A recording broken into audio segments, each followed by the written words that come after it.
Depuis 3 saisons, la musique de Chic Gamine est indissociable de Ruby. C'est à cette formation franco-manitobaine que nous devons la musique utilisée en début et fin d'émission. Nous avons enfin réussi à les attraper entre 2 spectacles. Place donc aux présentations officielles. Cher public, voici les Chic Gamines. Je trouve ça incroyable parce que, comme Sacha et Alexa, on a dit « Hey, on part un band, voulez-vous être dans ce band-là? » Puis elle qui venait de finir une job était comme « OK. » Comme « OK, il va falloir que tu t'achètes un billet pour venir à Montréal. » OK. Puis elle l'a fait, mais c'est comme on s'est un peu fait confiance dès le début sans vraiment savoir pourquoi.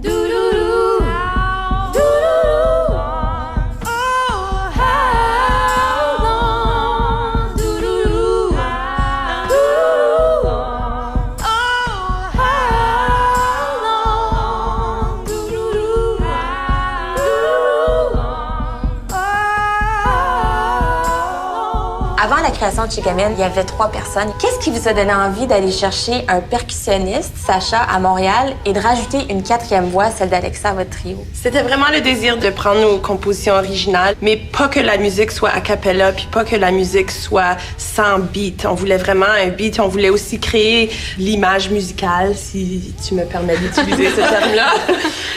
Et puis, ça se fait à 4 voix. À 4 voix, on peut avoir une voix principale, on peut avoir des chœurs qui supportent, on peut avoir 2 voix sur la mélodie, 2 voix en contre-mélodie. Il y a beaucoup plus d'options quand on a 4 voix. Dans notre band, il y a 4 chanteuses principales.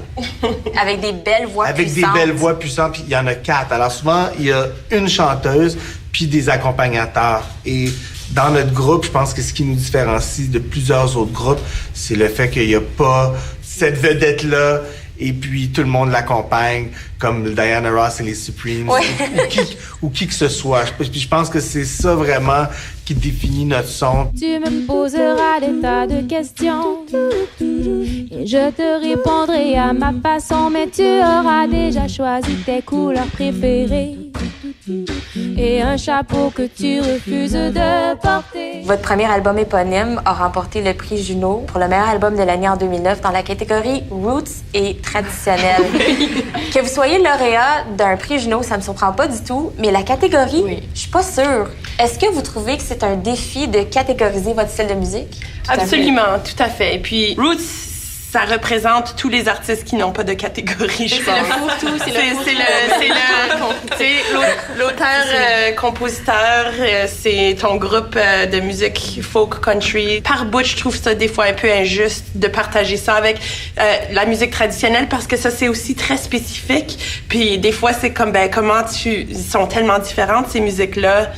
Je sais pas comment tu... Mais moi, je pense que c'était très pertinent dans le cadre de notre premier album qu'on soit nominé dans cette catégorie-là, personnellement, parce que je trouve que notre premier album, justement, on venait de se rencontrer, ça faisait 3 mois qu'on jouait ensemble, on est rentré en studio, on a fait l'album en très peu de temps, alors on les a vraiment fait avec le moyen du bord.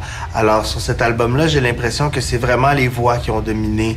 Maintenant, si on serait avec notre prochain album renominé dans cette catégorie-là, là, je serais fort surpris parce que je crois que notre musique, depuis 6 ans, a évolué substantiellement et probablement que le paysage musical est beaucoup plus touffu de différents éléments que la voix, mais la voix est toujours quand même le fil directeur de notre musique. Très, très présente. C'est ce qui vous définit dans le fond, c'est ça, c'est la force de vos voix. Ouais. I just wanna be closer, all right, just a little closer, that's fine, why can't I feel, and all the signs that stand in our way, just lead to the highway. Vos albums sont bilingues, certaines chansons sont interprétées en français, d'autres en anglais. Pourquoi avez-vous choisi de mélanger les langues sur un album? Parce que ça reflète qui on est. Ouais, je pense qu'il n'y a aucune autre réponse. C'est comme pas vraiment un choix concret, c'est juste, on s'est jamais gêné de juste d'écrire des chansons comme elles voulaient sortir. Ouais. Autant que les gens ont de la difficulté à nous classifier musicalement, les gens ont de la difficulté à nous classifier culturellement. En fait, on a un band à Drigo qui s'appelle Translation Direct. Qu'est-ce que c'est? On choisit des hits. populaires anglophones, puis on les traduit directement. Ça fait pas exactement de bon sens, mais ça sonne vraiment bien. Du Lady Gaga, comme ça va être super intéressant. C'est ce qu'on pense aussi. Translation directe. Translation directe. Avec un corps. C'est à suivre le prochain lancement fantôme du groupe Chez Gamine. Ben, chez Gamine, je vous remercie d'avoir pris le temps de nous rencontrer, puis on vous souhaite plein de bonnes choses avec votre tournée, votre nouvel album, etc. On vous aime beaucoup. Merci beaucoup.